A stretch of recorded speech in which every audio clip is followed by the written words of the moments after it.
është një proces shumë i rëndësishëm që është ndodhë jo vetëm për katërshën e UÇK-s, por për gjithë Kosovën. Dihet që lufta jonë çlirimtare ka qenë e drejtë në të drejtën e popullit dhe për këtë arsye jemi sot gjithë bashkë këtu që t'i dalim në mbështetje katërshës udhëheqësit të UÇK-s.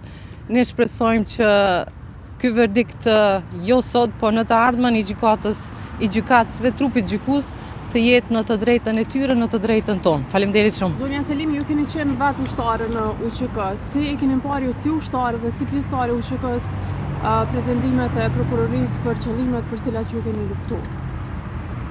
Kjo gjykatë ka qenë e padrejtë që prej fillimit, e padrejtë që është themelu, e padrejtë që është votu në Kosovë dhe padrejtësisht po e gjykon Kosovën dhe luftën tonë. Ne si ushtarë qëndrojmë ballë hapur sepse kemi bërë luftë çlirimtare dhe për këtë jam shumë e bindur se edhe gjykatësit do ta shohin këtë të drejtë. Zonja Selimi, ju keni komunikuar me bashkëshortin tuaj pasi prokuroria dha pretencën për 45 vite burg për secilin?